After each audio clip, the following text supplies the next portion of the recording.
Do you believe there are only two genders? Whoa. Every child is born with 50% masculine energy and 50% feminine energy. And as we grow up, society dictates which of the energies we have more of and which ones we have less of. I've struggled a lot my entire life with having too much masculine energy. I don't allow myself to sit in my femininity because I oftentimes will see feminine energy as a weakness. I think the world would be a better place if people allow themselves honing on both sides of themselves. I'm supposed to be compassionate because I'm a woman. I'm supposed to be nice. You see, the feelings come to me every time people talk about like same-sex relationships versus like straight relationships. Every time. So who's the man in the relationship? Men are predictable because I don't think a lot of men are introspective. I think too many men are simply just leading blindly. Too many men. I'm telling you. I wish more men had the opportunity to open up more to each other, because then I think the world would be a better place. Sorry, random. No, sorry. I'm not sorry. I take that sorry back. Women apologize too much. Welcome to Am I Too Loud, the podcast.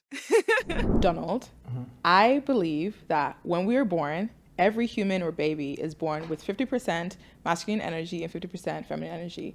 And as you grow up, society and culture and life and needs and wants and just like personality then dictates which of the energies you have more of or which one has less of. I don't think anyone is born to be strictly fully like masculine energy fully or feminine energy fully. Am I too loud for thinking that? No. Yeah, you think so? No, you believe me? Yeah. You agree? Yeah. Oh, yay! I thought it was going to be a really odd take. We all start at a neutral point. I think everyone starts at a neutral point. Hey guys, welcome back to Am I Too Loud, the podcast with Sophie, aka the Odditty. We're trying something new. Hey guys, if you're an OG listener, we're trying something new where we start every episode with like a crazy odd take. That is my odd take for this episode. And clearly by the odd take, we're going to be talking about masculine and feminine energies. And you're probably like, Sophie, why this random conversation? It's not random because I got a comment on my YouTube channel the other day where someone basically said that they can tell I've been sitting in my feminine era a bit more.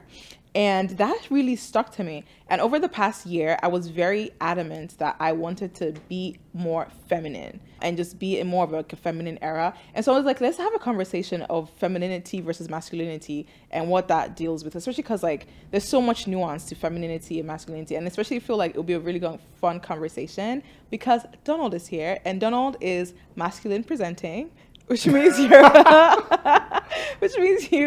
identify as a man, right? Yes. Okay. Yes. Yeah. Okay. Yeah. Why did you seem confused? Because I never think about it like that. Yes, that's a very big privilege, and I'm really proud of you for acknowledging that.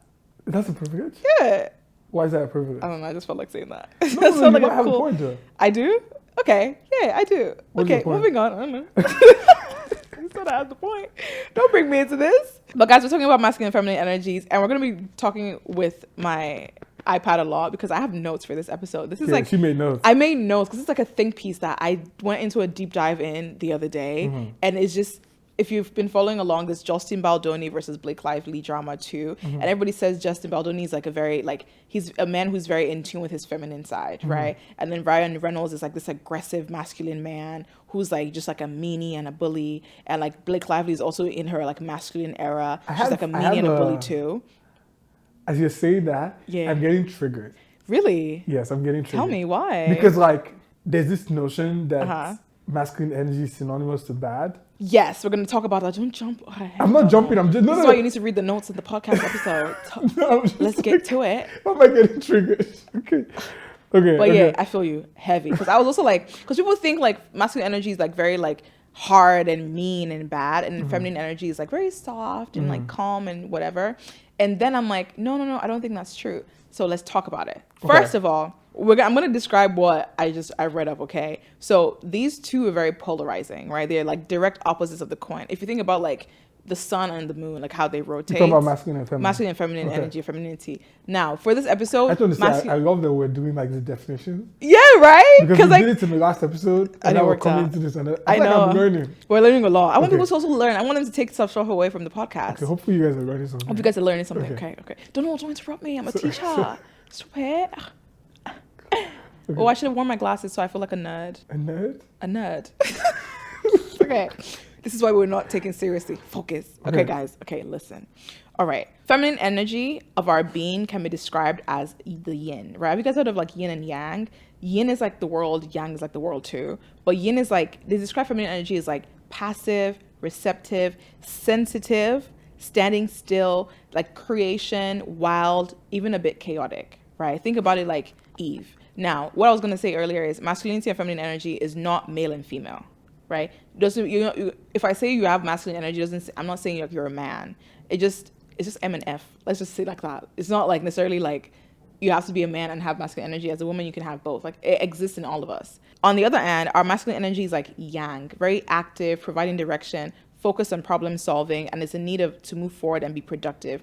The masculine pole is more related to moving towards achieving goals, and the feminine pole is more related to deepening or okay, I can't read. Is more related towards a deepened love of life and going with the flow.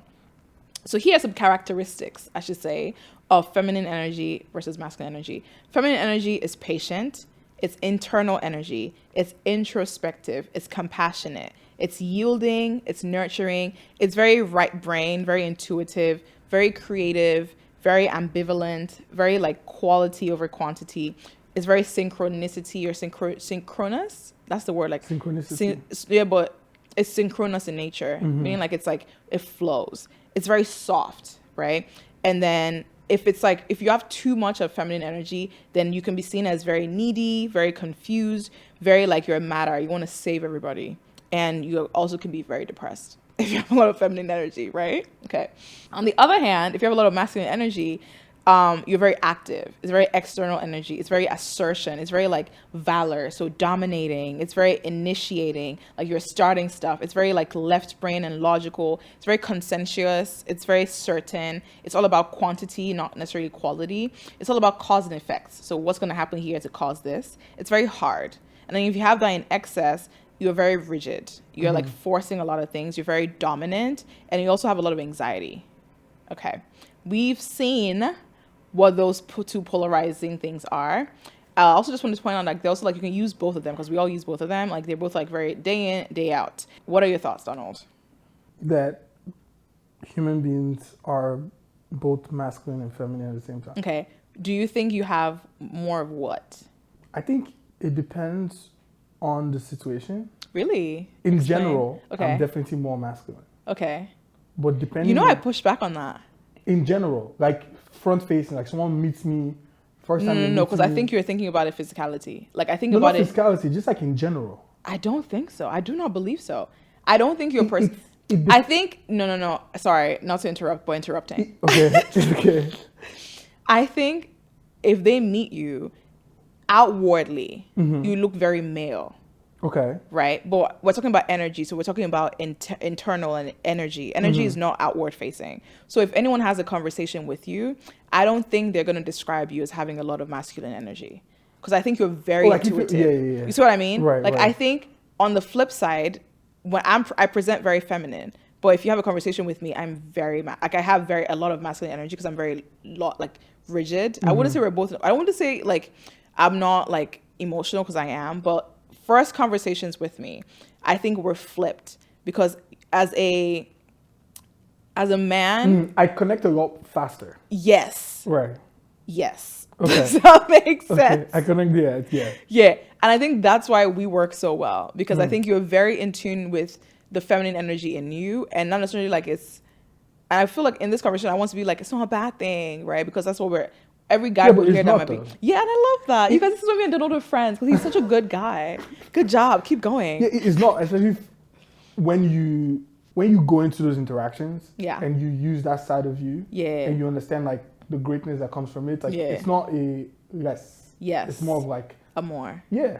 So. Period. Okay, Don. All right, you guys, we love that. Okay, moving on. Everyone has both feminine and masculine traits in varying degrees. Not all women are highly feminine, and not all men are highly masculine.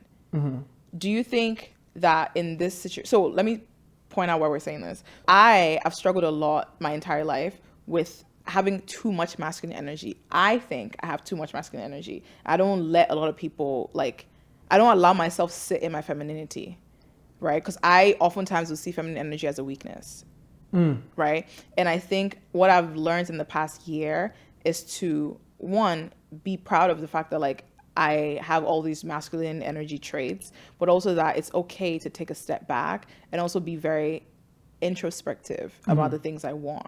Like, I think the world would be a better place if people allow themselves honing on both sides of themselves, because I know a lot of men who, you know, toxic masculinity Right. is a big example of this, right? Toxic masculinity is when all those things that we talked about earlier, like external energy, assertion, dominating, like you feel like you have to present a certain way. That's why a lot of men are depressed and they're sad, because they're anxious, they're overwhelmed, they're aggressive, they're rigid, they're all these things, because they don't allow themselves sit and think. Because I feel like if you think more, I think a lot of things would not be wrong with the world. Right. Taking from the concept of like yin and yang, right? Yeah. The whole point of yin and yang is creating balance. Oh my God, you're wearing black and white. Oh, is it like it is. Yeah, like yin and yang. intentional. Yeah. Anyway, the whole concept of yin and yang is creating balance, right? And I think society has done a bad job of separating like the masculine and feminine, and like, okay, this is something that happens in a man and a woman. Yeah. And everybody tries to eliminate that side. Where like you said, introspection, right? It's like thinking about how that balance even exists. So for you, it's like, yes, you're masculine, but it's like, how does that balance? Because by knowing you, I know how you balance it. Yeah.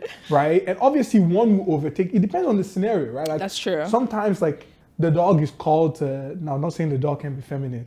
You see what I mean? Like, who's the dog? The dog is like the logical, like. Why would you choose a dog? That was such a That's random what they thing. call like the dog in you. Oh. When you have the dog, oh right? yeah, So in this case, okay. I'm taking the dog as like masculine, right? Okay. Like when the I follow dog now. wants to come out, the dog can come out. Ah, right? period. But when the pony, this is not helping.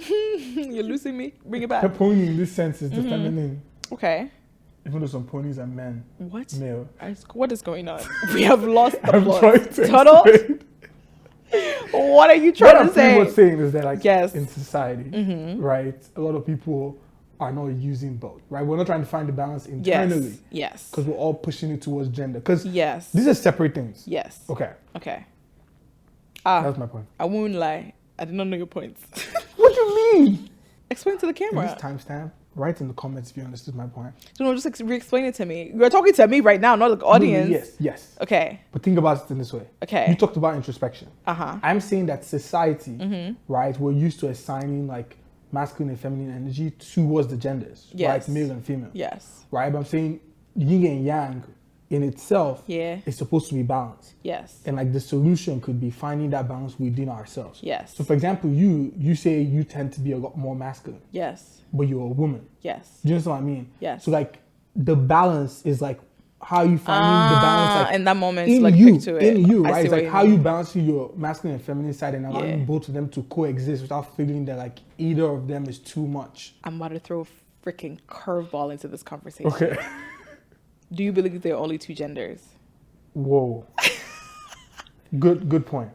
Good point, right? Pause. Okay. Good point. I think this is how we've gotten here. Okay. I think how we now this is not me saying from my perspective, right? With how from my perspective. Okay. I've been brought up into the world understanding that there's male and female, right? Okay.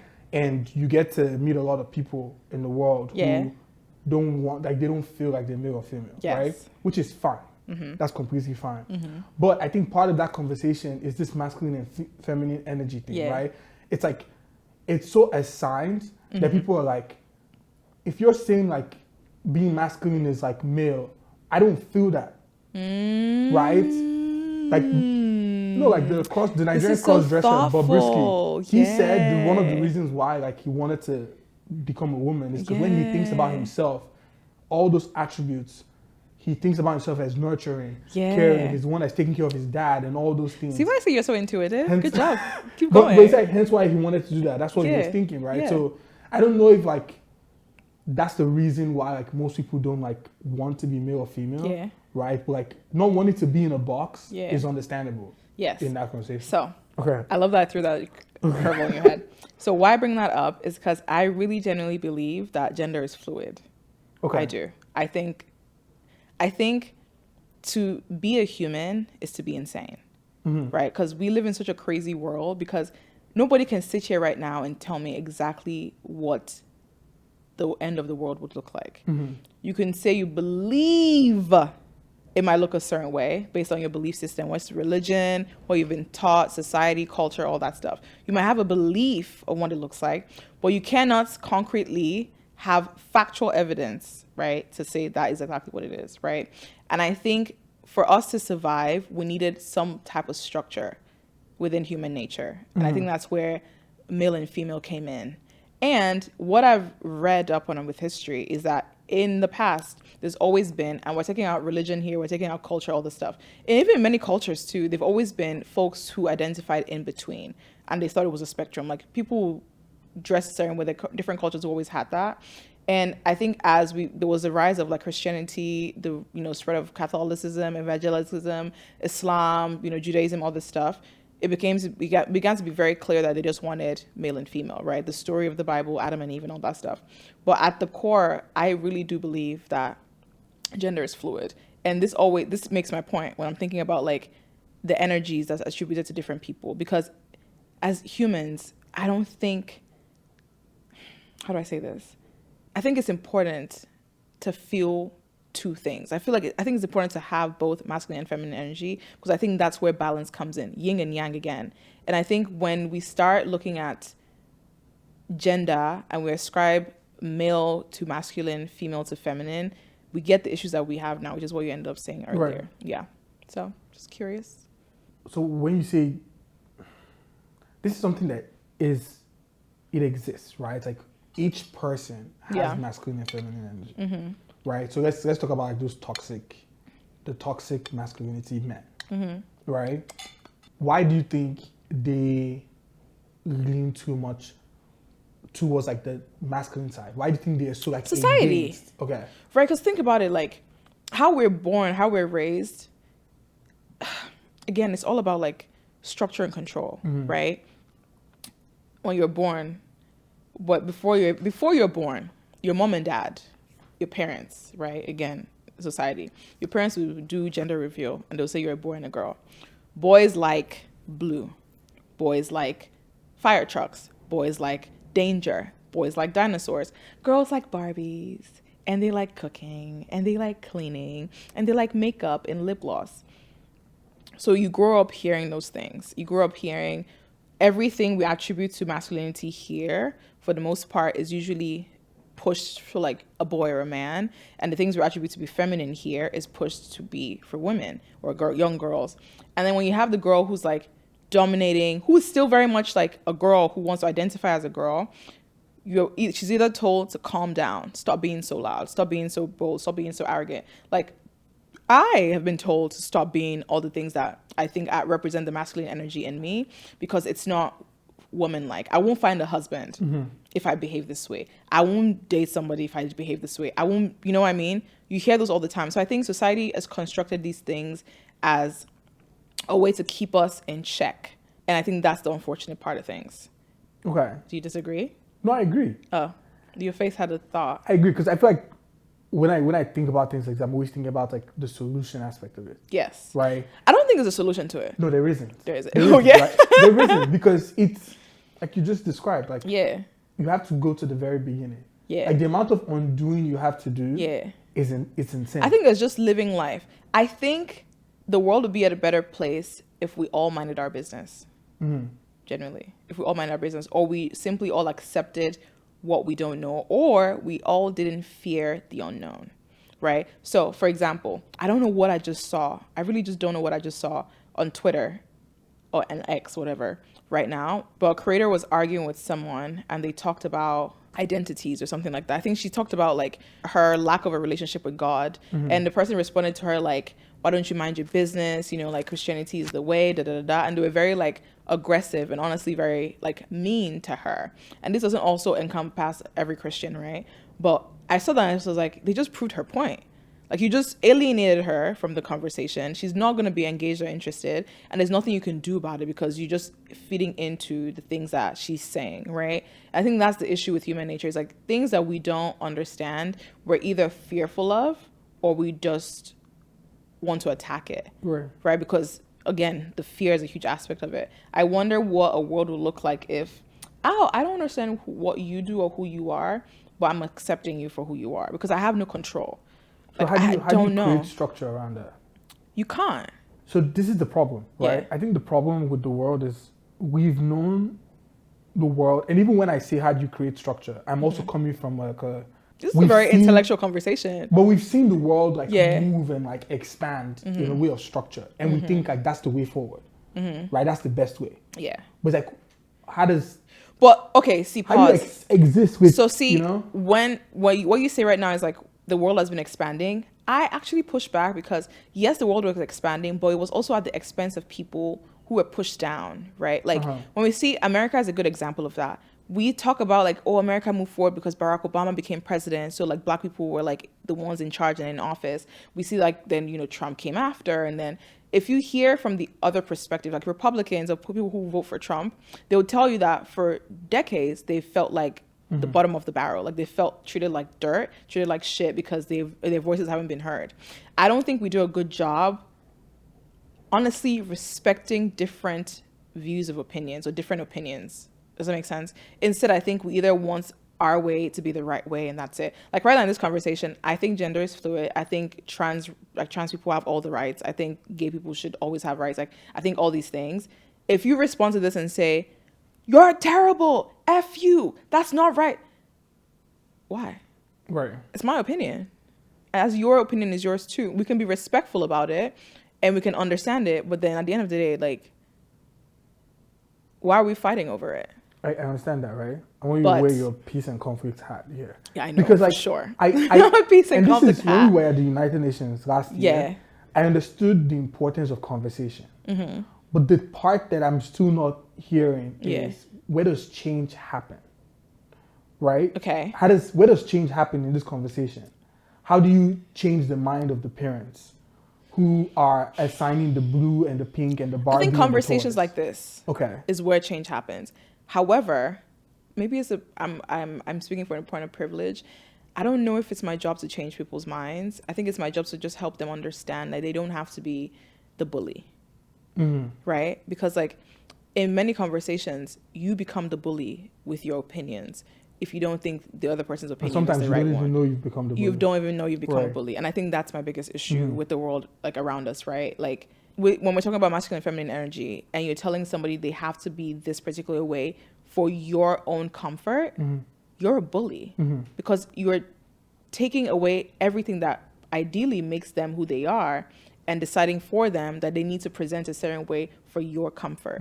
When sometimes it has nothing to do with you. It's not even bothering you, right? And I think those nuances are something that we don't have that doesn't exist. Maybe it is bothering you. Why should it be bothering you? No, maybe it shouldn't it matter. is. Oh, maybe maybe right? Maybe it is because of how you, because like how you grew up, what you know. Exactly. But like, but that's a fight with yourself. No, but yes, but help me explain that, right? Because I grew up Muslim, right? And the biggest takeaway I ever took from religion was peace. That's it, peace, right? Islam literally is like peace, right? And even with Christianity is like kindness, forgiveness, like support, help. All these things that are affirming and kind. And we are all so passionate about those beliefs that we end up becoming bullies and becoming things that are the direct opposite of those things. Right? In the world so far. Like, I wonder a world where, like, someone who says that their gender is fluid, that they want to be identified a certain way, ends up just living their life. And then we all come to judgments if you believe in like the judgment day or whatever, and have God, whoever you believe in, be the judge of what happens to them. Because I used to tell my mom when she like judges other people, I'll tell her like, wouldn't you also go to hell? Because isn't judgment or judging somebody else also a sin? Because who are you to cast the first stone at somebody who you don't even know? You don't know their life, you don't know their story. And again, if this is a God who like has written everybody's stories, aren't you becoming a hypocrite by saying what God has created is wrong? Right? Yeah. Isn't that the argument? It is. Because but also the idea is like humans have free will, right? So like maybe we're going against it and it's off the devil. But again, aren't you the one deciding that? Right. Right? The will, I think, okay, this is how it works in my brain. Okay. Right? The wheel that we're spinning, this masculine, feminine, human being wheel, is a wheel that's like, you can't stop the engine to fix it. You have to fix it while it's spinning. Which is like, I love that analogy. Good job. It's the hardest thing because it's like it can't turn off. Yeah. Right. And I don't know if you guys listen to Trevor Noah's What Now podcast. I love Trevor. But in his last episode, there was something he talked about.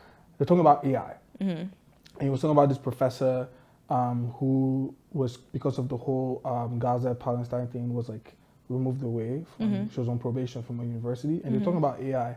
And it was really interesting in the discussion. They're talking about the implementation of AI in the context of like different parts of the world. Because we feel like in the future we're going to have one AI, but technically the AI that is like being built is with the context of the United Arab Emirates, with the Middle East. There's the one with Africa. There's the United States one, right? Even in America, there's the AI from the liberal side. And they were talking about how AI is being used in medicine to detect breast cancer, right? But the racial issues that exist in the medical field is also being put into the AI. So it's like when we think about like how explosive all of this is going to be. So we think like the reason why we're having this conversation now is like we're starting to see it, but it's going to get really, really explosive, and we're going to get to a point where like the explosion happens that we're all as people forced because of the multiple plane crashes, like the random genocides, like all the crazy things that are going to start happening, which in Christianity would be but like as rapture. No, honestly, I have a weird take or an odd take. I don't think the things that are happening right now are new. I think they're just shared more. You think so? Because social media makes us receive news quick. Does that make sense? True. Like the plane crashes have been weird. Those ones are like what's going on with the world. But also these are industries. Think about it from like how the world has been, right? Like we had the Industrial Revolution, and then all this inflation and the depression, all this stuff have happened, right? It makes sense from a graph perspective. I'm not a mathematician here, right? So forgive me for how I'm going to describe this. But it makes sense for the world to ebb and flow, right? You have really, really high highs, and you're going to have really low lows because the impacts of the things that have happened in the past have to be shown, right? So the American aviation system was built several years ago, like 20, 30, 40, 50 years ago. And for the most part, it stopped. There wasn't necessarily any like innovation to it, except for like maybe more fancy seats. Cost savings. Like if anything, they've been making people pay more money now because tickets are $4,000, $3,000 when they used to be $200, $300, right? And it's all for the fancier stuff. We went from trying to just make sure planes are the safest to making sure planes are the fanciest. It makes sense that the planes will be falling out of the sky. Getting faster. They are not getting.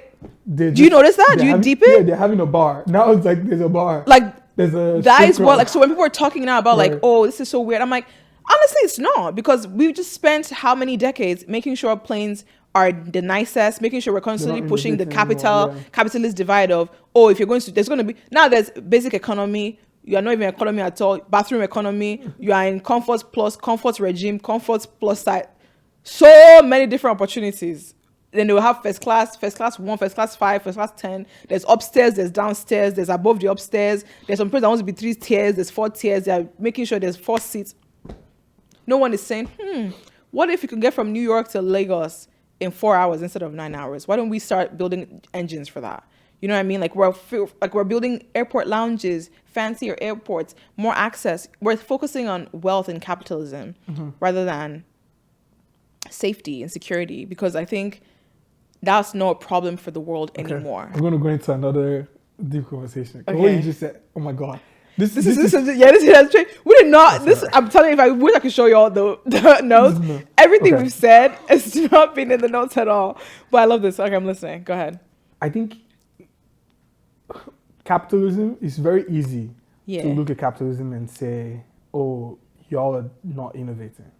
Okay. Right? I hear that. Because I'm not saying that. No. But that's like part of the conversation. I'm thinking about two sides of it, right? Not at all.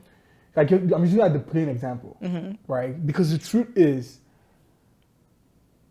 it's difficult to look at a spreadsheet and have a company and understand how everything works with like the stock market and all of this. And I understand the greed that exists. I want to just like don't pay attention to the greed for a second. Okay. Right? Okay. I just pay attention to the human beings behind those things. Okay.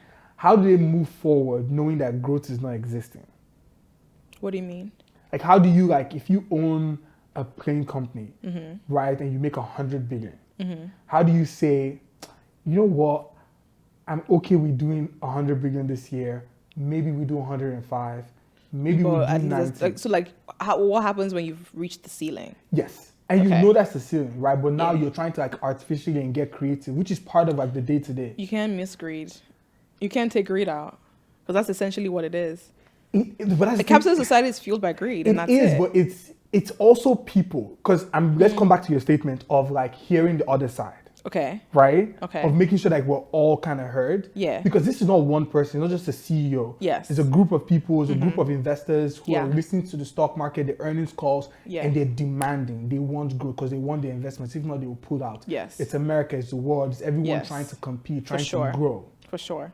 And it's also covering up the mistakes that, like, we've made, that people have made. For people sure. are trying not to. For sure. I think it's all about choices. Okay. It's choices, right? Because there are airlines that, Ryanair is an example. Ryanair is not as big as Delta. I was going to say Spirits too. Yeah, right? They're not as big as Delta, but they don't have those issues because they're focused solely on, we're just going to get you in one piece from where you're going to the other place. F everything else. Southwest is a big example of that. You don't need to pay for bags. We're going to get you here. That's all our investment is. They're smaller airlines. That just pulls the point. I can't speak. That just pushes the point of greed. At the end of the day, that's what it is. A capitalist society is going to be run by greed. And there's nothing you can say to argue for that. People who are innovative aren't necessarily always greedy, right? And when they are greedy, you have an Elon Musk. Yes, because most times they don't start greedy, right? You end up, because you start asking yourself what is more. Like, I think about it from, this is so random, Mr. Beast, right? He did an interview with Colin and Samir today, or like, we recorded a long time ago. And you can see the difference from somebody who was just like a 12, 15-year-old boy in his house counting 1 to 1 billion to now being a CEO of multiple companies. And he was talking about how he has this chocolate thing, Feastables. And if you don't know, cocoa, like kids are the ones who harvest cocoa in West Africa. So young child labor is what's not young child. Child labor is essentially what is fueling the cocoa market. Yeah. So you can hear him talking about how this is how I'm trying to help the child labor market. Yeah, but also, are you? I don't know. I don't know if he is. Right. But like, that's one side of a coin. And then you also have him also growing a business with like Beast Games and the problems that happened where people were saying people were discriminated against, or people were hit, people were this, people were that. So like, it's capitalism and greed always just come hand in hand, because at some point you have to start deciding, I have so much, do I give it back? Do I keep growing? Because I've been worried about that. I'm like, okay, I want all these big dreams. When I do have them, what would happen next? Would I keep going? Would I want more? I know. I'm like, yeah, but like, I feel like everybody who is successful says that. Yes, right. But I don't think there's any good billionaire out there. I think that's the game. No, yes, there are. No, there isn't. I think you can be a billionaire and be good. Ice-T, I don't know if the guy's a billionaire. Yeah. But like, you know, like Arizona Ice-T is still like $1 something. Like, he has never raised his prices. Yeah. Like, that's like pretty cool. Cool, not good. He has never raised his prices. Cool, not good. That's good though. That's cool, not good. Why is that not good? Because he probably, how do you know Arizona Ice-T? That's probably sugar. That's the immune system because of diabetes. So what do you mean? Oh my God. He's still getting money. It's not good. It's just cool. Honestly, this is not true, but maybe he also owns a pharmaceutical company. You know what I mean? It's like cause and effect. Yeah. Cause and effect? Cause and effect. Masculine energy. Why is that masculine? Cause and effect is under masculine traits. I don't. Okay. Again, see, you were still thinking of masculine as a bad thing. Let's go through this, right? Okay. Masculine let's energy. go back to the first Let's thing. go to masculine energy. Okay. Dominating. I am. Okay. Logical. I am. Quantity. I am. I have like 50 YouTube channels. Anxiety. Yeah. Are you anxious? Always. I live in a perpetual state of anxiety. That's true. I am always anxious. Yeah. I overthink everything. Yeah. Okay, so feminine. I think you're nurturing. I think I am. Okay. Yeah. You're compassionate. You're compassionate in a very like, okay, this is what I think. I think everyone has percentages. Okay. I feel like compassion, you have like 20%. Okay, so I'm not compassionate. Okay, so, but that's not true though. No, this does not have to be a nil situation. Like, it doesn't have to be a 0. Okay. You know what I mean? Like, because I'm dominating doesn't also mean that I'm not patient. So that means like even nurturing, you're probably less than 50%. Yes, absolutely. My first instinct isn't to nurture. I think I just feel bad if I'm not nurturing. That's true, though. That's true. You know what I mean? I feel like that plays a huge factor in like my existence, right? It's like the guilt of also like not being good, right? And that's where like masculine versus feminine energy comes from. I think that's where the balance is. That's a crazy dance, though. What? That's a crazy dance. Because exactly. if society is assigning masculine to bad, and then you're leaning towards masculine, then you feel like you have to be, too. You have to like. Yes. Like how do you function? And I think that's where a lot of men are move faster in society because they don't need to argue bad or good. I do, right? Like right now, when you said I'm not nurturing, I was like, oh, but I'm a woman. I'm supposed to be. What if I have kids? I want to nurture them. I'm supposed to be compassionate because I'm a woman. I'm supposed to be nice. You see, the feelings come to me. If I'm like, oh, nurturing, and you're like, no, I'm like, yeah, that makes sense. You're a guy.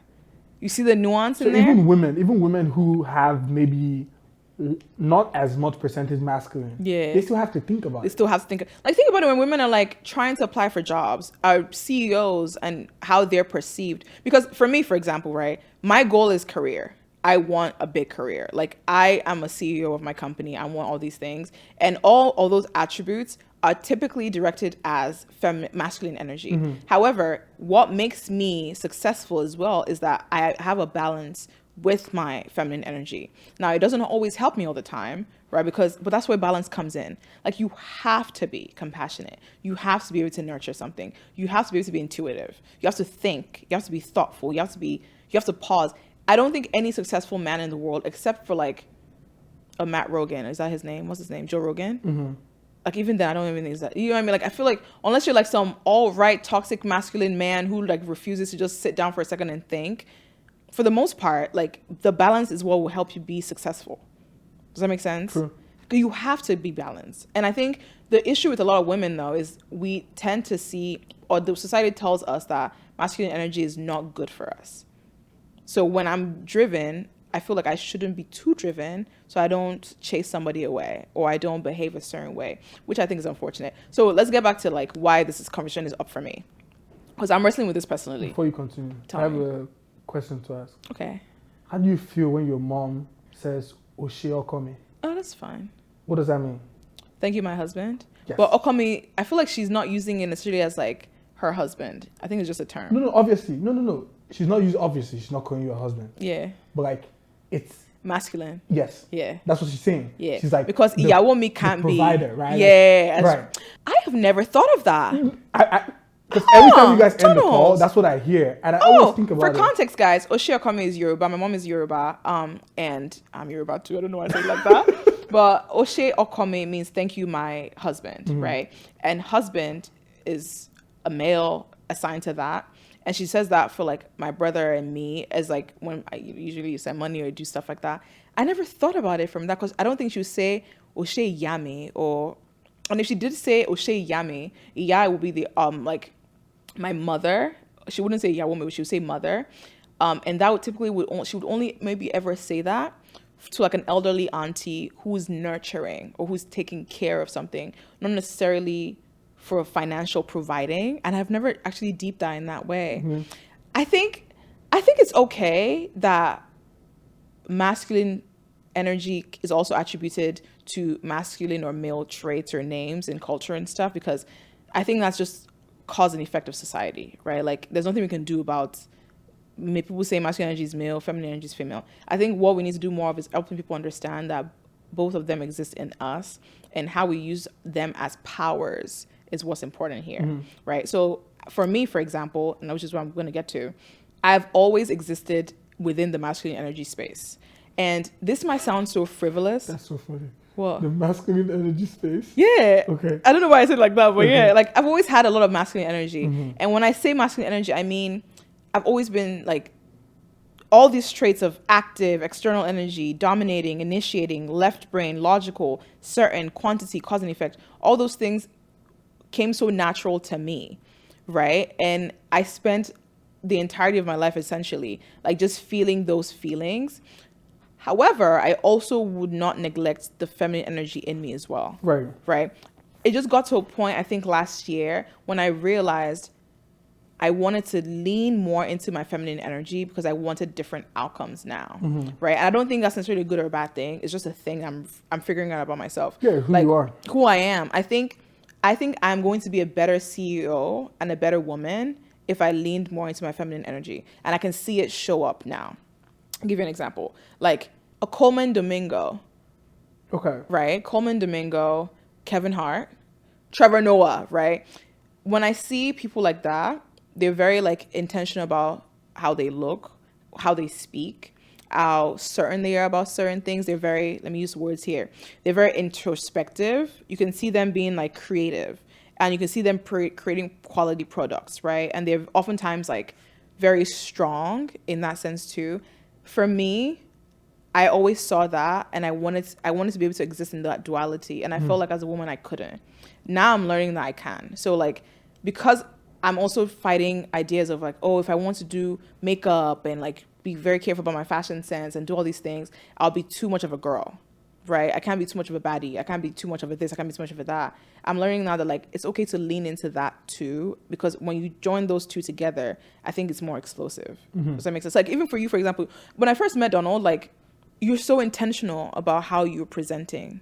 Does that make sense? Like the way you look, the way you speak, the way you act, like where your bag is and where you're this. I'm just yaga. Like I'm a mess. You know what I mean? And a lot of times, like think about it from like teenagers' room. Usually like if the girl's room is messy, it's like, oh, she's just a girl, she has a lot of makeup or hair or whatever. But if the guy's room is messy, it's like, oh, he's so logical and stuff. I was always supposed to like have my place is always tidy, but I never took care of like my physical appearance. Right. Or like I was never introspective. I didn't give a fuck. I just wanted to act. I wanted to do it. Like, oh, we need to shoot. Oh yeah, let's shoot. Like, I didn't care about anything else. I'm learning now that it's important to take the time to take care of you and feed into that feminine side of you, like that feminine energy, to create the best possible outcome. Right. That was a long rant. Good rant. Yeah. How are you feeling? I feel like Donald's feminine energy comes a lot from his elder sister. Yeah, I think my elder sister, my mom. Because he has two sisters. My mom, and I lived in a house with a lot of women. Like a lot, like aunties and stuff were always coming cousins, in and out. Yeah. House helps. Yeah. And we've been talking about this, but we're going to like go back to the notes. As far as masculine and feminine energy, I think it's crucial to recognize the difference between what those words mean in a social context and what they mean in a philosophical or spiritual context. The most basic way I can think of is to differentiate them is giving and receiving. Masculine gives seed, feminine receives and nurtures it. Do you agree with that? Okay, so masculine initiates. Yes. I can see that. So let's talk about it from a relationship standpoint. Because every time people talk about like same-sex relationships versus like straight relationships, every time, right, you hear, so who's the man in the relationship? I wonder if that conversation is more who holds the more masculine energy rather than who's the man. Because I think that's where the dynamic is. Like in every relationship, there is the person who is the logical one and the emotional one. And people tend to attribute the logical person to be the male or the male equivalent in a relationship if they're a same couple. But that's not always the case. Yes. So I think it's a thing of like who's exerting that energy. Yes. Because everybody has it. Yes. Right. So like times when I've dated men, I used to always, I would say this to all my friends, I used to always date folks where I had the masculine energy, and I would always struggle to like sit in my feminine energy for some reason. And whenever it was flipped and I date women too, it was the same thing. Like I would still always sort of like still be in that masculine energy until I met someone who like flipped it for me. And I was like, oh wait, it actually exists. I can actually sit in my feminine energy. It just depends on who is bringing that side out of me. Does that make sense?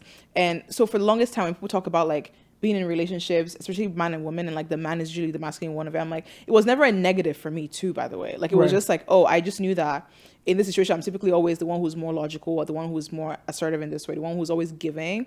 And like, I know like whoever my partner is always going to take it and nurture it. And that balance was always key to me, which is why I always struggle with like male versus female, because I feel like it's just like, it's intentionality.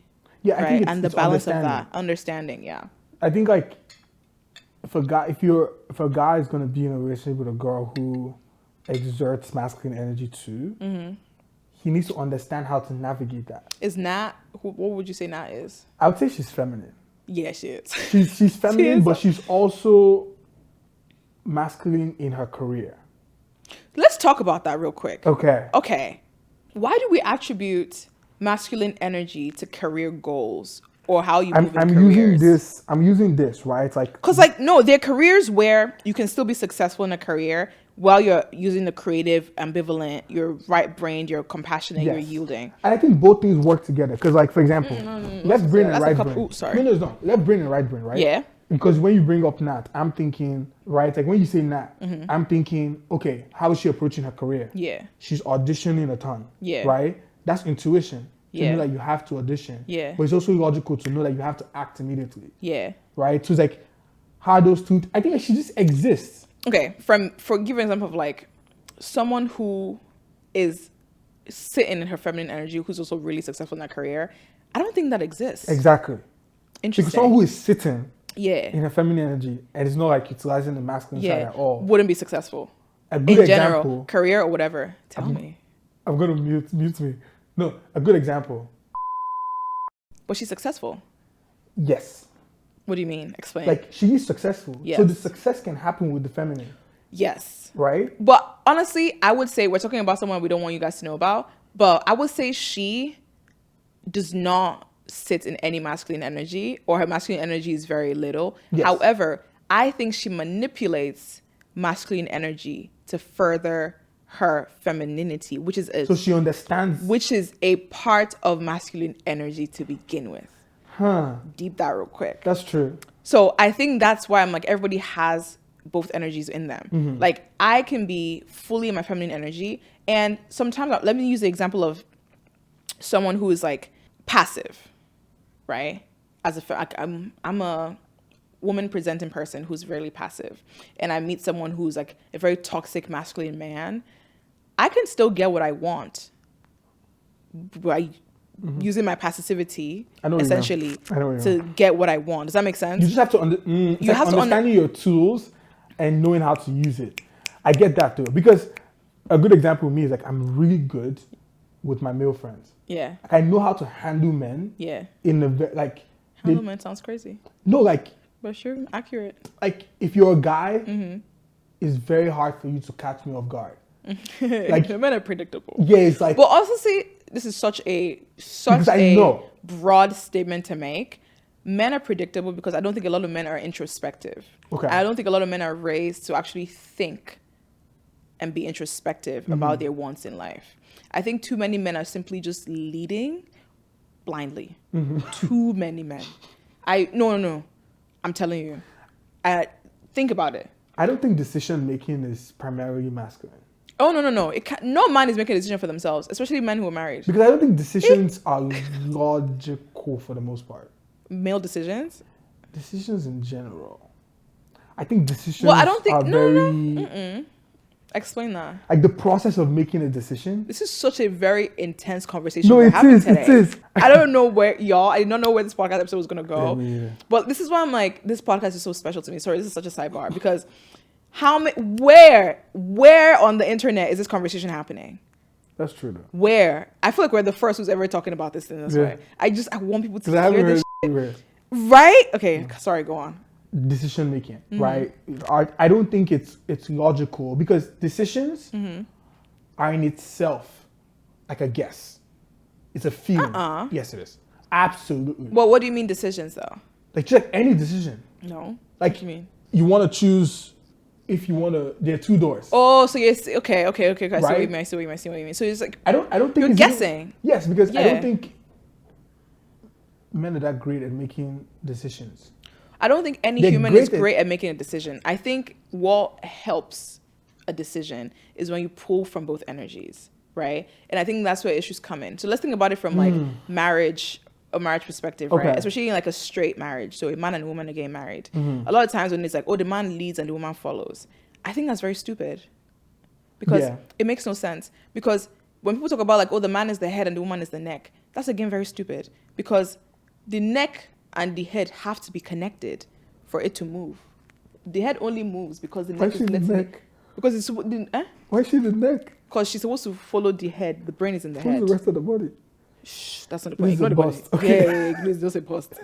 But like for me to turn my head, my neck has to move with it, right? So it's supposed to work in tandem. The neck has to lead. Yes. In every partnership, both people bring something to the table. No facts. Right. True. And even in like non-romantic relationships, whether that's like a career relationship, workplace, you've seen people who like go into business together and they're like, it's not going to work out because they're both either maybe have too much masculine energy within them, too much feminine energy between them, that it doesn't work. But the beautiful yin and yang, the beautiful connection always happens when you both honing on what your energies are and know how they work together.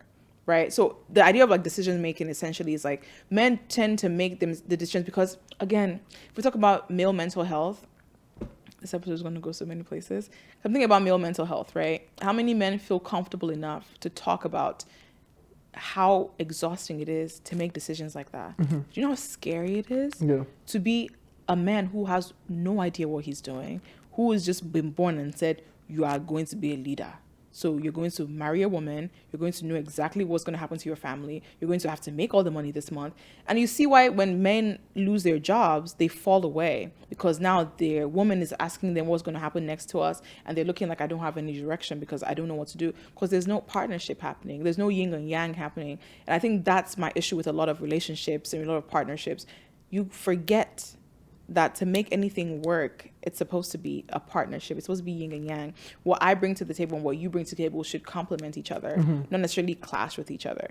And so I wish more men had the opportunity to open up more to each other, to their wives, to their partners, because then I think the world would be a better place.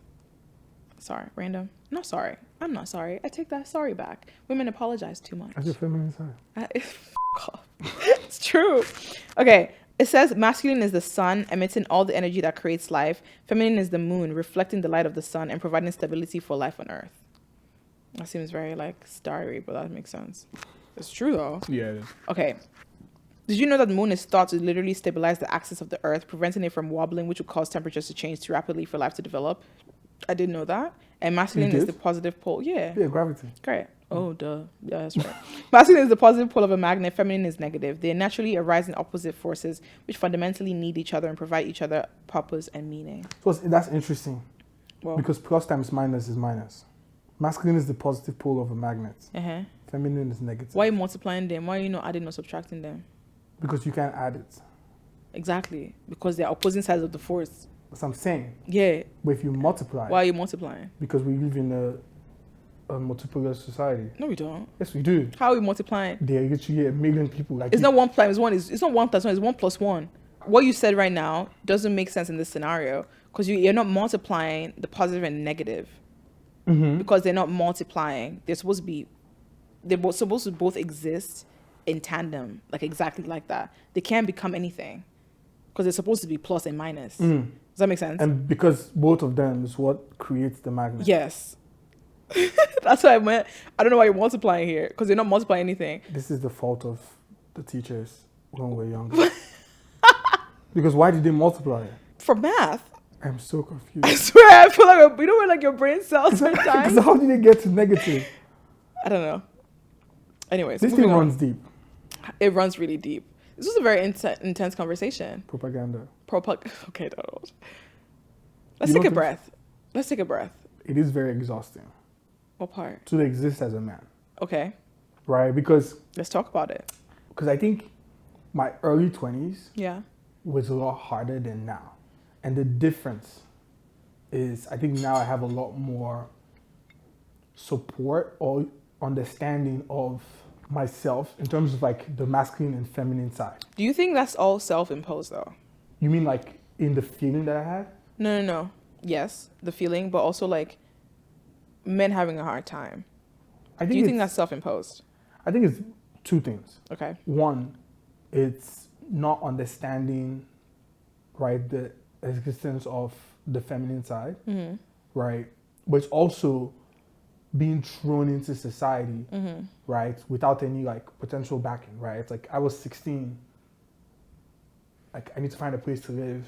But I think it's a power thing. I'm not in any way. It is, but it's negating. Like, it wasn't even forced. For my case, this was not like my parents. No. I'm saying like it wasn't a choice. You didn't have a choice on what the moment you were born a boy and you identify exactly. as a boy, you had especially no choice. when you watch especially when I watch my dad like exist. Yeah. I understand that like I'm getting to a point where But that's like, where the intuition comes from. An intuitive, like, I think it's a privilege from a position of power that men feed into. Okay. Right? The issues that the male population face, or folks who identify as men in this situation, I think is something they feed into. Because when you're the oppressor, right, or when you're the one in charge, or you're the one with the power in this case, it's harder to question it at a young age. Right. So when you watch your dad, when you see, like when you're watching Captain America on TV or like superheroes and all you see are men dominating and being aggressive and being this, it's harder for you to question and say, but what about like the other people? Like, why am I not caring? Right. Because when the TV is telling you caring is feminine, or, you know, you can't be this, you can't talk, you can't do this. It's harder for you to question why that's the norm because you're the one benefiting from that society. Yes. But also, it's also hard to lean into that if you even like experience it for a little bit because of what society would say. Exactly. And that's why, again, I say whose society, it tends to be male men navigating what society is. So again, that's why I said, is it self-imposed? I'm also like, the same thing can be said for women. Yeah, no, of course. That's why this conversation is happening, right? It's like, is it all self-imposed, right? Because I also know women who would tell you like they don't want equality, they don't want this, they don't want that. Like my auntie's being like, man of the house, your father is not around. And so it's at like the age of 13. You're constantly perpetuating this idea that this is exact. And again, it goes all the way to the beginning about human nature and just wanting things a certain way, right? Because that's how we would all survive. Like, questioning things throws a wrench in our plans. Like, you need to be born, say you're a boy or a girl, go to school, finish school, get a job, start working, provide for your family if you're a boy, provide and support your husband if you're a girl, marry, have kids, a boy and a girl, grow old together, both of you die, your kids have their children, and the human cycle that we've been taught, that is it, right? That makes no sense because that doesn't put into perspective human nature. What if the man is cheating? What if the woman hates the man? What if she doesn't want to date a man? What if the man doesn't want to date a woman? What if they don't want to have kids? What if one person doesn't want to have kids? What if this person falls out of love? What if this person doesn't want to love? But the story that we've been told that is normal is what I just said. Does that make sense? So for me, my issue is stuff like, that's why it makes sense when I say it's self-imposed, because when you tell people, actually, this should be thought differently, wahala comes. Because you're throwing away the structure of what we know. What? Why are you smiling? No, because, oh my God, philosophy is so interesting. My philosophy. I did philosophy class. That helps me a lot. Yeah. Because you're saying it, and in my head, I'm just like, okay. On one hand, how do you feel about like being the exception? Yes. Right? Yeah. Then I'm also thinking about the fact that, and I want you to answer that. I'm also thinking about the fact that, okay, we exist in a world where like some of our biggest issues are like overpopulation, right? Sidebar, hold that. Okay. Hold that. Okay. I'm going somewhere, right? So many places. But at the same time, I'm also like, in some version of this same conversation, we probably wouldn't be born without this overpopulation, which mitigates like our existence, right? I don't think it's not the right word, but I get what you mean. Because if you're not born, you wouldn't know. And if you don't know... No, I understand, but like there's a chance that like, we probably wouldn't have been born if... We don't know that. No, because I'm coming from what you're saying, right? Like if we might have been born in a different place. Because the cultures and the male and female and the masculine, like the way society is shaped right now has resulted in a lot of things. In a lot of problems. That we're also benefiting from. Okay. In some sense. Okay. Yeah. Do you understand what I mean? Yeah. Because in a world where people are choosing who they love, the side argument is that like there's no structure, there's no control. If people are not giving birth, right? We do need more people. We do like all these different arguments that make sense or not make sense in different directions. I wonder if that's what I'm getting at. Yeah, but I wonder if that was the society, I am 100,000% sure technological advancements would have been faster on how to give birth without a man and a woman. If that was the world we lived in. Okay. it would have happened 30 years ago, That's 100 years ago. You see what I mean? Like, because that's what life is, right? Like, you give people, we'll figure it out. Human nature is figuring shit out. That's crazy. Like, no, you see what I mean? Crazy. The only reason that argument doesn't make sense right now is because that's not the norm, right? So because it's not the norm, you're fighting for something else. Like, when women talk about like not wanting kids, abortion is hard to come by because that's not the norm. You should want a child.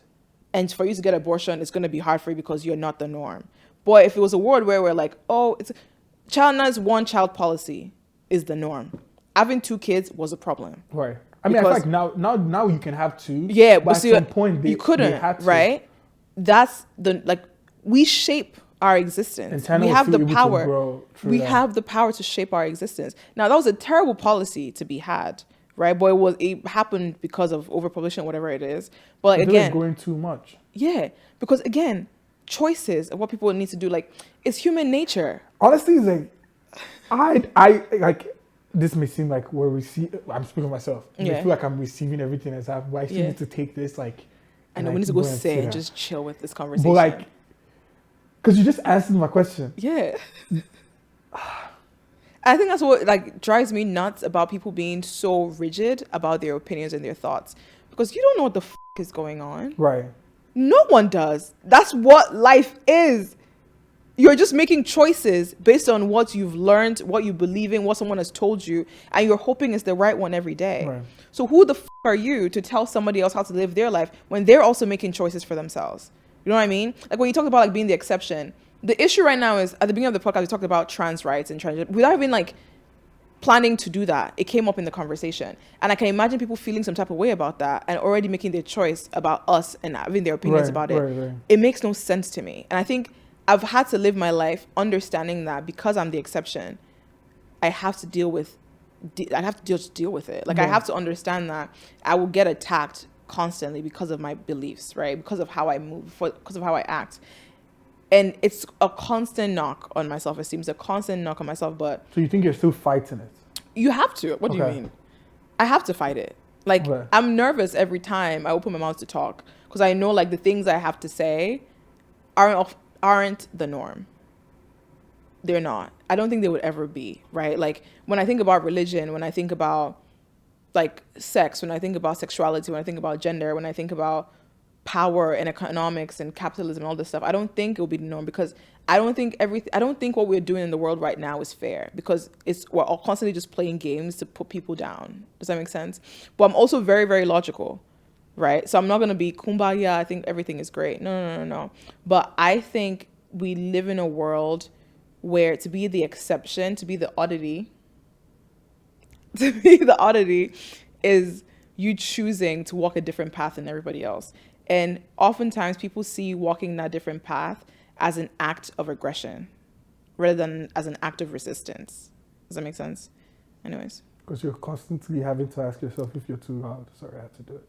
Oh, yeah, that's cute. That was a good segue. Yeah, right? I think that's what it is. I think that's why I hope I hope our podcast, because it's ours at this point, I hope it finds a home with people who are open to conversation. Right. Because every time I speak to people, I'm not choosing, like every time we talk right now, I'm not choosing to convince you to pick a certain thing or think a certain way. I'm simply convincing you to have a conversation, right? To open your mind up to the possibility of more than what you know, right? I think I don't know why I'm like this. And that's the difference.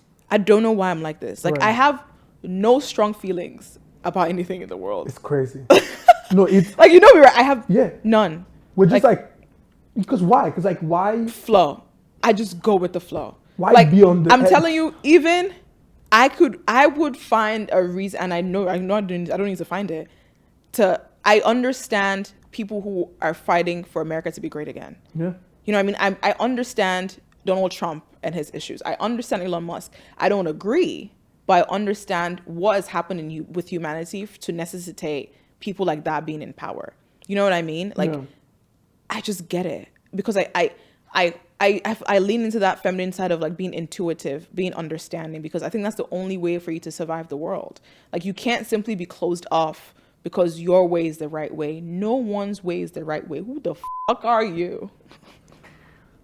Do your findings. Okay. This is so interesting. I think like your peace and conflict Always comes out when I talk about every shit. time we talk, I'm always like, Sophie, she's really good at just like sitting in the middle. Right? And I feel like in some way, I am. I've kind of like rubbed off you. Yeah. Right? That's the right way to say it, right? Like I'm rubbing off of you. Yes. Yeah. And even me too, I'm starting to sit in the middle. But my side of my brain, because I'm thinking like, how do we find direction with that? Right? Because direction needs to happen. The middle is not bad. No, the middle is not bad. But you know what happens in the middle? Potential energy. What's potential energy? Potential energy is like energy that is like static. That's not true. Do you think because I said in the middle, I'm not action oriented, or I don't make decisions? This is my thing. I think you preach the pendulum in the middle. You preach a balanced pendulum. Yeah. But when you take action, your pendulum is swinging. Right? Yeah. In this direction.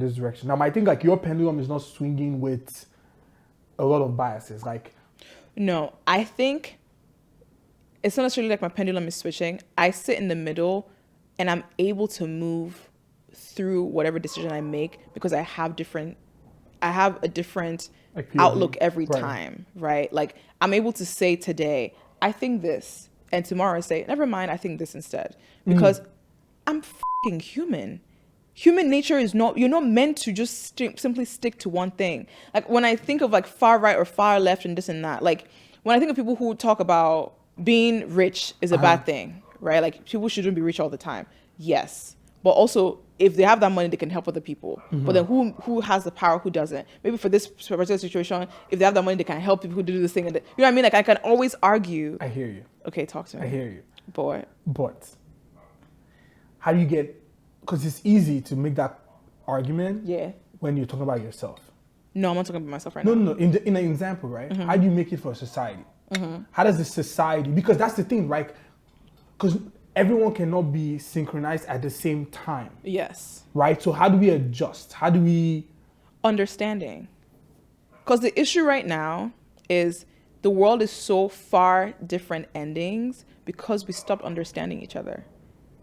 There's no, like, you see what I mean? Everyone is just... Use like the American political... America stopped understanding each other. I think I think Obama was that. That was like the renaissance to an extent, right? And it's been happening slowly.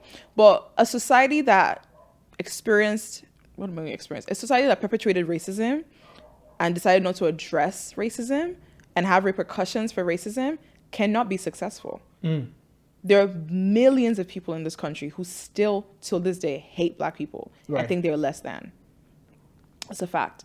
A world that perpetuated colonization, slavery, and we don't talk about it, apartheid in South Africa, right? And I know these are such grand things, but we don't understand each other because we've done so much within our history. And then we just say, oh, it's in the past, let's just move on, without understanding it. And then you see folks like, Donald Trump saying we're going to ban history books because we don't want to teach people that, so we just move forward anyways. That's not the right thing to do. Right. I think if anything, that's not understanding. Side. Right. Learning, understanding each other, compassion, listening, all the things in feminine energy should be what we should be talking about. And it's easy to preach that because people are not going to listen.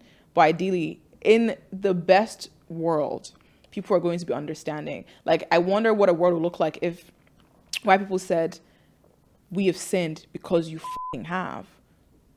Maybe not even you, but your forefathers or your ancestors, whatever it is. Like, this is so random. There's this girl on TikTok, this white girl who raps to Black music. I don't know if you've seen the stuff. She's a white girl who raps to Black music, and she grew her following based off of Black people being like, this is entertaining, or okay girl, you're one of us. And she has a Black boyfriend. She ended up, I think they said she voted for Donald Trump, and then she did a video where she basically was like, actually, I don't really read, I don't really care, that's none of my problem, I did not vote because I'm 19, I didn't really care to vote, I don't have a side.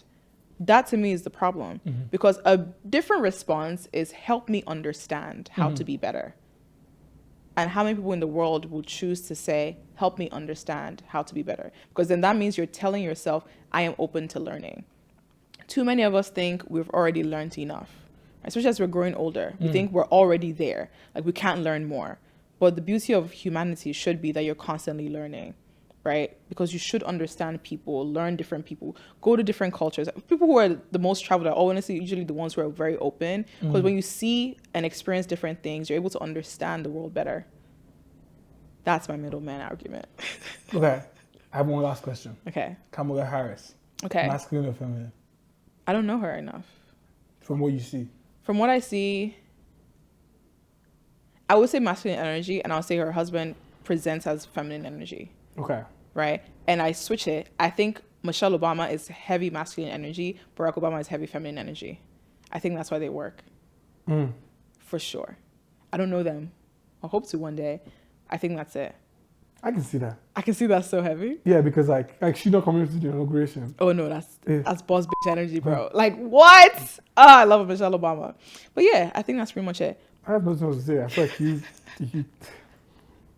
your middleman argument makes sense.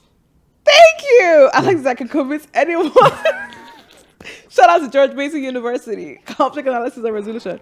No, because I feel like honestly, here's why. Let me argue. No, not argue, but let me tell you, I think why I feel this way. First of all, I was literally, the way I was raised didn't help me become this. I think I just believe I just questioned a lot of things as a kid. I don't know why. I'm just so grateful. Like I've always had the question, being a question person in general. I will say I went to school for peace and conflict. And the idea of peace and conflict is you're studying war and you're studying peace and you're figuring out how to solve conflict in the world. And the first thing you learn in a peace and conflict class is you can't stop war. Like there's always going to be war in the world because by human design, we're not meant to be at peace with each other because we're all too different. Does that make sense? Well, so when you understand that as the basis, you become more compassionate and understanding about the world we live in. Because then you realize the reason why war is happening is because everybody's so rigid about their own opinions and their own thoughts and their own ways. Nobody's actually understanding each other to begin with. Right. And then you have countries and you have cultures that are so rigid that it's our way or the highway and nothing else. And then you have capitalism, you have money, and you have so many things that the world is literally burning. Right? And you just have to stand there and go, how can I survive this? Right. And so for a lot of people, to survive is to just either feed into it or don't feed into it. And for most people who just feed into it because they need to survive. So when you see someone who's a Black American, from last week's episode, a Black American who's saying, I don't have time to go back to Africa to go out and see my ancestral motherland because I just need to find food to eat on the table in America.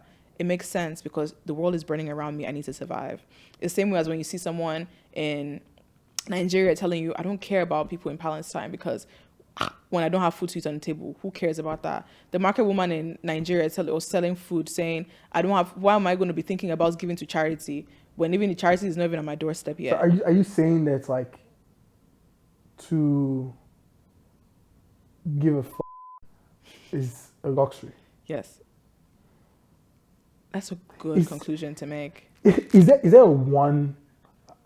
I love to find, and I don't know if you know this I love to find like one sentence, one piece of a puzzle, like antidote. They just like, here, take it. No.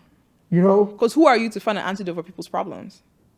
Not even for the problems, for what you're talking about with understanding. Who are you? Like who? Does that make sense? Right. Like, and I think that's why you're in the middle. That's why I'm in the middle. Right? Because again, understanding is the best way to survive the world. Because if I understand you and your thinking, I can better help you. Right. But if I don't understand and I still choose to help you, I'm making things worse. Right. Does that make sense? That is why I say understanding and being in the middle always helps. Right? So, for example, the Democrats and the Republicans in the Americans context, right? The Democrats right now are not willing to understand Republicans. You see it in the media all the time. Republicans are not willing to understand Democrats. So that's why we're going to have Trump in office. And then the next year, we're going to have some other person in office who people who are MAGA would never relate to. I don't know when a time will ever come when we're going to have one person who everybody can look to and say, they united everybody else. You know what I mean? Like back home in Nigeria, the same thing. Even in like friendship groups and life, like someone who is able to say, let's just understand each other. And it sounds so la la la la la la Yeah. la. But it really isn't. Yeah, it's not. Because understanding shouldn't be a feminine or masculine thing. It should be a logical thing and an emotional thing. I understand you from a human level because your choices had to be made for a certain reason. But logically, I have to understand you too to move forward. That's the only way to survive and move through life because nobody knows what the they're doing. We're going to end this episode here. I hope you guys take some time to think through everything we said. I love when like people are watching the episode and they're commenting at the same time. If you're listening on Spotify, sometimes you can only I think you can only comment once on Spotify. So feel free to go on YouTube if you want to watch the full video and like see our faces when we're talking, so you can like comment there too. Or send us a DM. Or send us a freaking DM about this conversation. You guys, share your favorite part of the episode. Share the part that made you go, Sophie, this is too loud. Share the part that you disagree with. Share the part that you agree with. Share the part that you want to curse me out about. Share it. The negative, the positive, the in-between, the middle, all of it. We want to hear it. And tag us on amitoolloudpod.com. amitoolloudpod.com there. To end the episode, we've been doing voicemails on our website at mytooloud.com, or you can just click the link in our bio on any of our social media channels, where you guys can submit voicemails to us, and then we answer some of your questions or thoughts and everything like that. So our voicemail for this episode is from, again, it's anonymous, so I actually don't know where I said that from, but here's what she's saying. Well, I just listened to your podcast and I loved it. First of all, based on the accent, where do you think she's from? Because the last episode, our caller was British, I'm going to guess. This person sounds South African. So I'm thinking East African. East African, really? Let me see. Well, I just listened to your podcast and I loved it. I'm also in my period. My stomach hurts so much. Like, guys, don't even love being a girl. Like, I don't know. Okay, so what I wanted to say was, I don't really know if I like being a girl. I don't think I would like being a guy either, but I don't like it. And so I'm so confused right now. Just so weird. Interesting. We did not plan that to work with this episode. No. Oh, wow. I will say this. Last year, also, hey, thank you for submitting this voice note. I think what she's also asking, I'm going to add on to the question or like her thoughts, is being a girl, being a woman is exhausting, right? Because outside of masculine and feminine energy, womanhood also comes with a lot of hormones, a lot of like societal expectations, a lot of just feelings that we oftentimes don't know how to navigate, right? That is just very human, very woman, essentially, if you identify as one. And that goes for like men too in certain ways, like just feelings in general. I started realizing that when I moved with and she talked about being on her period, and I just want to say, you're on your period and you don't like being a girl, it makes sense. It just does, because your hormones are changing in that moment, and your feelings you're having then are also really important. So I've learned, and this was like a year, 2 years ago, I started doing this thing where I tended to be more in my feminine energy when I was on my period, or when I was ovulating, when I was going through those cycles where I had more estrogen in me, or like I was feeling a lot, like I had that sort of, my hormones were all over the place, versus when my hormones weren't. Because again, that's why I think it's so beautiful when you see women lead, because we have that power to be able to balance that so well. Like most men don't necessarily have a surplus of estrogen. I'm no biological major. I don't know. Okay, so maybe we actually even talk about that. But for a lot of women, we do, right? So like, you see me when like right now I'm so logical. I'm so active. Like I'm working. I'm shooting 3 episodes today. We're doing da. And then give me 2 weeks and I'm on the couch every day. Don't just call me. I'm not picking up. I'm exhausted. I'm tired. And that's usually always correlating with my period being here and stuff. And I would always just be like, I hate this. I'm upset by it. But whenever I choose to say, this is my time to rest, a switch in my brain flips. I don't hate being a girl anymore. I'm empowered by it. And I wonder if more men chose to find times to rest in between, just like, because Donald works a lot, just like I do. And when Donald burns out, he burns out. Like he's done, right? And I don't think he's consciously thinking, I need to rest because my body is exhausted. Women, I feel like, have that natural instinct of like your body's going to tell you when to rest because you need it. I think men need to work a little bit harder to get that, essentially. But when they do, it just makes them a lot You more see how benefit. she's a preacher? What do you mean? Because like, how do you take? Makes sense. It's just interesting how like I took the question and I turned it you into took it that. and you're like, what if you flipped it? But it does make sense. Yeah, I feel like that's what it is. It's like using it as you're taking, finding the superpower in it. Because like the reason why we feel useless in our peers is because society is telling us that we should be working 24/7. No human should be doing that. No woman should have to get up and do. Why? You know what I mean? Like women who feel guilty after childbirth having to go to work because you have to do a child. You just birthed a whole human. You almost died. Mm-hmm. What do you mean you feel guilty? Like that job, but you can't. Society. You know what I mean? Like it's little things like that you just like keep in perspective now. I do that a lot. Like I'm trying right now to lean into both of my energies to see if I'm going to find more success in it. Because I think that's even what my superpower is. And I feel like everybody needs to take a moment, if you're listening to this episode, to like look at the traits or just like research whatever and write out traits that you feel like are innately you and see how you can use that in different parts of your life. Like right now in my romantic life, I'm enjoying utilizing more of my feminine energy. In my career life, I'm utilizing more of my masculine energy. But then I'm also now taking a step back and in my career, wanting to use more feminine energy because I've used masculine for so much and for so long that I miss having the feminine energy in my career.